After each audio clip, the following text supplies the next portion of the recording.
Hello, my friends. Hope you're doing well. Mike Shreve here. Thank you very much for listening to today's episode. We're going to be talking about one of my favorite exercises that I learned many, many years ago for beginning the process of exiting yourself from a business. So anytime I start a new business, the first little bit, you are it. You are everything. You are the chief bottle washer and all those kind of funny sayings that describe being a business owner. But eventually, there is a point where you not only want to start working less, but for the sake of your business, you actually should start working less. Because the kind of behavior, attitude, mindset, ability, etc., that got your business started is not the same skill set that you need to keep it running. And so a lot of the advice I give to entrepreneurs and a lot of the work I do, especially in private consulting, is me getting them out of the day-to-day for the sake of their business, not just to make them happy, right? Sometimes I'll for example, many years ago, I was brought into a team and the team was just, I don't want to name any names, so I won't, but it was just very much, can you please get this person out of our day-to-day? We'll be able to function so much better, etc.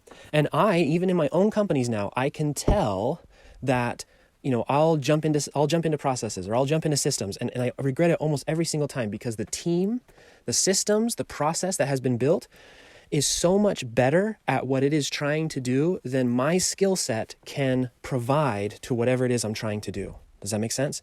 So what it takes to be an extremely successful starter of businesses, growers of businesses, is not at all the same skill set for keeping that thing profitable, sustainable, team, etc. Okay? So just want to put that caveat out there. This exercise is a very good way to start down that road, and you probably should start down that road, not just you want to start down that road. Okay, so here's the exercise. Very, very simple. You have to understand that this is not overnight stuff. It does take some time. It's not like sales and marketing where you can come up with an offer, in an afternoon, send out an email, make it up as you go along. This is very different. So a lot of internet marketers, people in the internet marketing industry, people in the online space, they have a higher difficulty with the transition than I think most traditional companies where it takes forever to get anything done and they're just used to those kind of timelines. But here's the exercise. For 2 weeks, all you have to do is write down everything you're doing for every single minute of your waking life. And yes, I mean, even the stuff that you don't think is related to work. I woke up at 8:05, reached for my phone, read the news, did an email while I was still in my bed, And you do this for 2 weeks. You don't do it for 2 days. People can lie to themselves for 2 days. They can get out of habits for 2 days. It's hard to lie to yourself about what your actual habits are over 2 weeks. A couple things are going to happen. You're going to realize that there is more than one way to reduce the time you spend working. So once you see for this 2 weeks, I like to put it in a spreadsheet, 2 weeks of time tracking, you're going to find all sorts of different ways to reduce time without even having to have anybody take a look at it or tell you anything. I'll give you some examples. You'll find that over 2 weeks, there's just some stuff you should just stop doing. Just don't do that anymore. And all of a sudden you have time back, right? Example. Maybe you spend 2 hours a day messing around and just BSing and talking bad about whatever with one of your teammates on your team. And you think it's all cathartic, but then when you see it on paper, you're like, why are we doing that? That's probably not a good use of time. That's probably not helping. It's probably, etc. Right? So that might be something. Or how about you wake up and first thing you do is you hit the phone and 2 hours later you get out of bed. Well, that might be something you want to stop doing.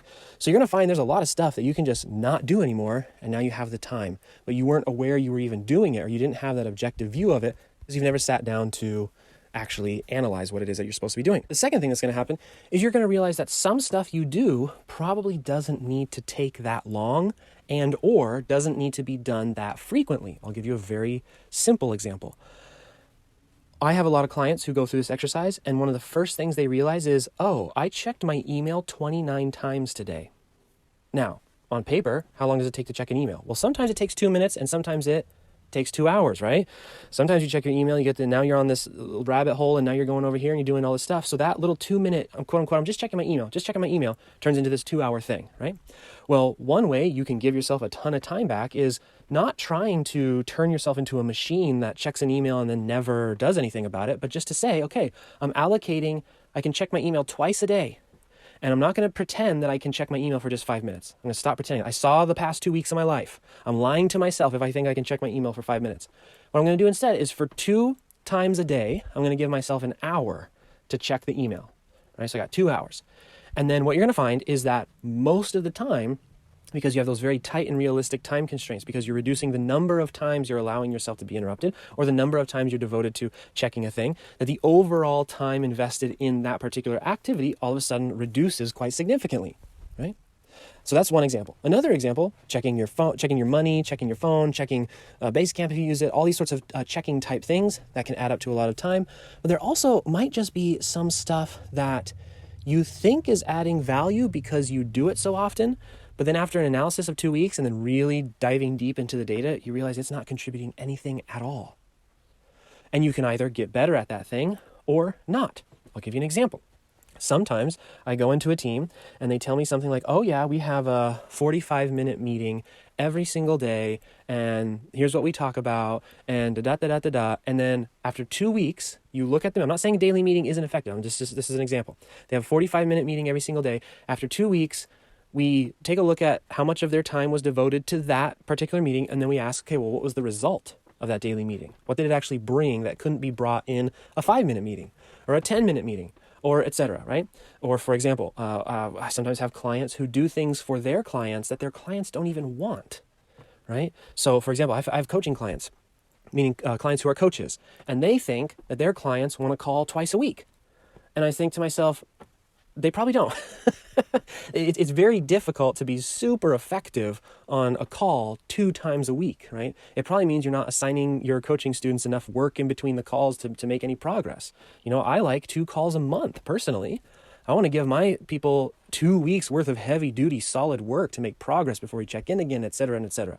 So first off, you're just going to find that there's stuff that you should just stop doing. Then you're going to find stuff that you should just do less of or just work on becoming more efficient at. And already we're talking about chunking off hours per week, if not hours per day already.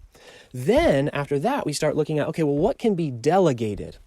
A very simple rule of thumb that I learned from Perry Marshall many, many years ago in his book, 80-20 Sales and Marketing. It's very simple. Whether you get paid for it, every hour of your time has a different value. So for example, an hour of copywriting might be worth $1,000 to your company. You write this promotion, over time it generates $100,000. It took you 100 hours to write it. Okay, that's $1,000 an hour activity. Some activities in your business take or generate $10 an hour or $5 an hour. Admin, customer support, that kind of stuff, right? And so after you've eradicated all the stuff you shouldn't be doing anyways, after you become more efficient at the things that you feel that you should be doing, but maybe you're being really inefficient at them, so we're already starting to compress time, now we can start to delegate. Now there's a couple of different ways to delegate. You can delegate through software, you can delegate through systems, and you can delegate through people. So already we're chunking off major amounts of time in your weekly work schedule by eradication, optimization, and now delegation, and you have 3 options in delegation. So oftentimes there's this idea that the only way to work yourself out of the business is if you hire a huge team. That's just not true at all. We've already, like I said, reduced a massive amount of weekly hours that are spent working in your business, and one of the 3 options is team. And there's a couple more things that we like to do with this activity, but the last thing that we'll mention in this episode is that there's also, so we've got just eradicating something, we've got optimizing something, we have delegating something, and then we have something that I love to do, and that's to just decide on something. It is really incredible how much time, energy, effort, focus, resources go into undecided things inside of a business. So for example, that thing you're thinking of launching, that you work on every once in a while, that you have someone on your team working on every once in a while, that you spend time talking about, that you spend time thinking about, that you spend time worrying about. If you just made a decision about it, you could either eradicate it or execute on it, and the decision, whether it was right or wrong, will free up a significant amount of your time. Like, I can't tell you how often I'm able to give myself an extra 5 or 10 hours a week by just deciding that we're going to do something. And then rallying the team around that idea, or deciding that we're not going to do something. Just recently, we shut down something rather large in our Peaceful Profits company because nobody was fully committed to it. And so you had a lot of hands half committed, half bothered, half engaged, half thinking about this one specific thing. And what happens when you have things that don't have the appropriate attention? They cause more problems than they're worth.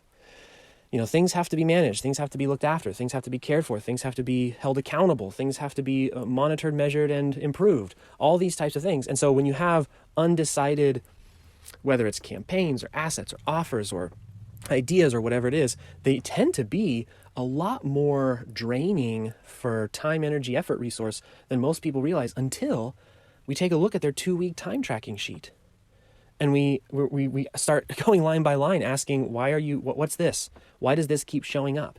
It has not moved you forward in any way. We need to get rid of it, right? So anyways, that's a fun little exercise.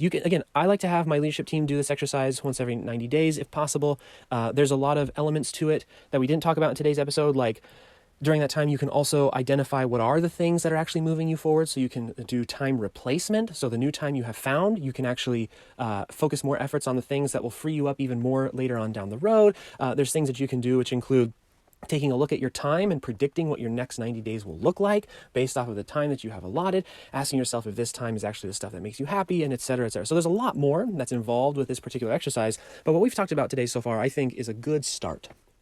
If you haven't done it, or if it's been a while since you've done it, it's quite a common exercise, I recommend that you do it now. It doesn't take any extra effort other than noticing and being aware of what it is that you're doing. So even during those 2 weeks, you will find a different sense of productivity just by being more aware of where your time is actually going, which you could say and argue, and sometimes I do, when I see somebody's 2 weeks come into me and I think to myself, you knew people were watching. So this is a little bit different than what your 2 weeks actually is, isn't it? That kind of situation can happen. My recommendation is that you really try to have a normal 2 weeks because that's the best way to engage what's actually going on. All right, my friends, that's it for today's episode. Let's get to the plug now. As you know, at the time of this recording, which again, I record these episodes pretty far in advance, but by the time that they go live, but at the time of this episode, we do still have a few open spots for my private consulting offer. I only come out once a year to promote this. It's that time of year now. The private consulting offer is 10 to 15 clients maximum. I will not take more than 15. And I'm quite picky about it, not to sound like a diva, but the reason that I'm picky is because of what we do. So it's a year-long engagement, and we do 4 things. 1, we double your revenue. 2, we double your margin, so how much money you actually get to take home at the end of the day, which is beautiful. 3, we create 3 months of cash reserves in your business. This is for emergency, and it's based off the cash flow of your business, which is to say that if you were to have 3 months of no sales, you'd still be able to pay everyone, including yourself. I cannot tell you the value of that in and of itself in your business. Whether we get to be a private in a private consultation arrangement or not, I recommend that you do whatever you can, especially this year, to make sure that that happens for you, your business, and the people who rely on your business staying afloat. And then lastly, of course, which is very topical for what we talked about today, I like to make sure that everybody who goes through this program is working a minimum of 15 hours less per week in their business. It's often much, much more than that. But those are the 4 things that we work on, and each of those 4 things is guaranteed, which is why I'm so picky about who I work with. It is a guaranteed service. It's a private consultation. It's a year long. It's a lot of fun. Once a year, we call out for clients, 10 to 15. We all gather up in a cohort. It's a really, really good experience. I love it. It's my favorite offer I've ever done in 15 years. So glad to be launching again this year. So if you are interested in that particular offer, please don't hesitate to reach out to us at support@peacefulprofits.com. We've got a brochure you can take a look at with all the information, pricing, details, etc. If you like what you see, there's an application that you can fill out. It's a fairly lengthy application. As I said, I don't really want to do this for anybody I can't help, so there's some information I'm going to need to find out if I can help you. If I like what I see in the application, we'll have a chat, you and I, to see if we want to, do we vibe? We're going to be working together for a year, so let's see if we like each other. and then from there, once you have signed all the paperwork and all that kind of good stuff, we can get started as soon as you are ready, including same day. So lots of good stuff with the private consulting offer. Again, I only do this once a year, 10 to 15 clients maximum. A lot of fun, a lot of good stuff. Double revenue, double margin, 3 months of cash, and 15 hours less per week of work. And that's all guaranteed. So if you're interested, support@peacefulprofits.com. Thank you all very much for listening, and I'll see you in the next one.